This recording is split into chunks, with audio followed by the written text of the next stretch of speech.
Well, welcome, John, and welcome to the Flicknicks. It's a pleasure to have you. Thanks, mate. Thanks for having me. It's such a joy to see a bloke such as yourself in a big Hollywood film like this. What's the experience been like? Oh, it was wonderful because I've known the guy, I've known Quentin for a few years, so it's good to finally get in a film with him, you know. And how did that happen? Is it true that he saw you in Wolf Creek, fell in love with you, and No, he's a great lover of Australian film, and he saw some of my earlier work, and I met him before Wolf Creek. He got off the plane for Kill Bill and said, "I want to meet John Jarratt, he's my favourite Australian actor." So I met him. Yes, it's a really great Tarantino impersonation. Thanks, right there. Yeah. And how is it that Tarantino, of course, in this film plays an Australian? How did that come about? Did you pick up the phone and say, "Look, John, I want you in this film. We're going to play Australian"? No, he just sent me the script and said, "You're playing Floyd." I said, "Righto." Yeah, no disagreements there, obviously. No, why would you? No. And what did you make of that when Tarantino, now a friend of yours over a number of years, said, "I'm going to be playing an Australian alongside you"? Well, that was because it's going to be Anthony LaPaglia and Joseph Gordon-Levitt, but because we kept changing, kept being put back, unfortunately those guys had other commitments and they couldn't do it, so I ended up with Michael Parks, who's a wonderful actor, and I think Quentin sort of thought, "Oh, bugger it, I'll play that part," you know, rather than go look for another actor again. You kill people and they give you a reward? Better they are, bigger the reward.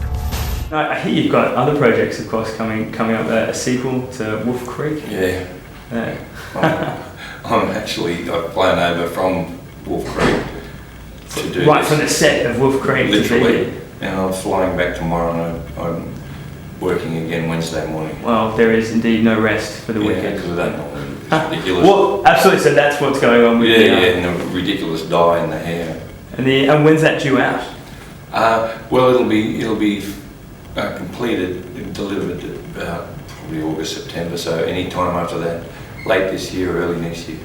And so, someone who's been really has appeared in so often, so frequently in Australian TV and cinema. What do you make about the state of the industry? I know that's a really laboured question. Everyone always asks what's going on, but as someone that really has had an awful lot of experience and seen it all, and a country practice to better homes and gardens and everything else in between, and now big Hollywood films. I mean, how do you feel about it all? Well, it's always a tough industry, and it always limps along, and it's always going to struggle. And people will always get a movie up against the odds, and it'll crack it, and we'll get excited by it, like Wolf Creek or Strictly Ballroom or whatever comes flashing through somewhere, and you just wait for the next one, like Red Dog or Kenny. We just come up with them eventually. We kick and scratch and fight and bite to make them because we never got enough money to make them, and no one ever gets paid enough to make them, but we make them somehow. Against the odds. Against the odds, yeah.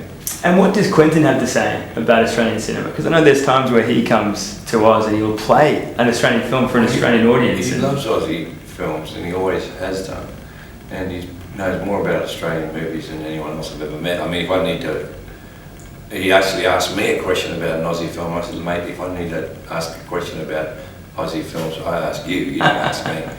So he just loves the way that we can make kicking and scratching film that it's got such great qualities, and it stands up with that big Hollywood blockbuster next door.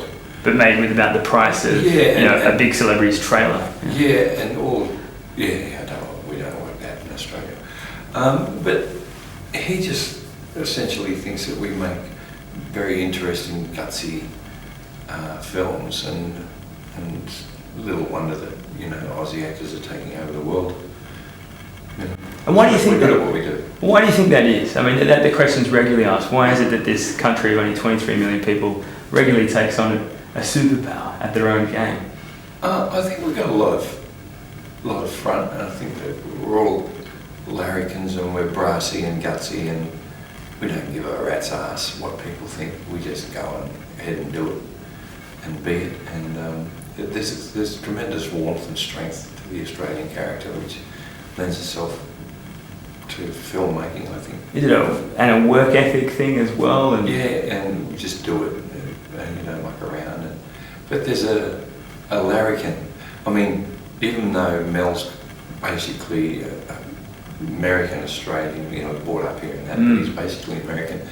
We gave him the larrikin, which makes him, to me, that giving him that twinkle in edge, his eye that's a little bit different to everyone else. And I think it's just the Australian character, the same one that said "up yours," you know, in Gallipoli. You know, I'm talking about the soldiers now, not the film. You know, yeah, absolutely. The Aussie soldiers and that, you know, say that to authority. When you're at the bum end of the earth and you've got and all your friends are the big empire of the planet, I suppose that gives you some level of bravado when you're rubbing shoulders with those guys. You're like, oh, it's just the Yanks, you know. The enemy just built up your support. And tell us about the film.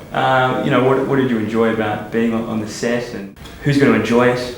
I think most people will enjoy it because it's extremely entertaining, brilliantly made, typical Tarantino-esque film. I mean, he's got his own genre, Tarantino-esque within genres, you know, spaghetti westerns, and, revenge films, and all the colour and light and brave filmmaking that he does, which is tremendously entertaining. And I think that's the other reason he likes Aussie, because he's got an up yours kind of.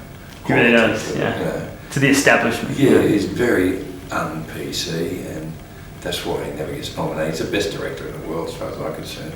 He can get best screenplay and best picture, but they're not going to give him best director because. What do you think the chances are? Up yours mentality to it. Yeah, to the same people that, you know, had the control. Yeah. And then what do you think the chances are of him ever making an Australian film? Well, look, he really wants to. He's always said, "Hey, I want to make an Aussie film," but it would just be a tragedy if he didn't, because he loves our films and he loves Australians, and he would make a really interesting film based on everything that he knows and feels about Aussies. He would make the quintessential Aussie. Look, on that note, I cannot wait for that particular film, but this is great. You are wonderful. Thanks for being both a scholar and a gentleman. I really appreciate it. Cheers. Thanks for your support. I appreciate it.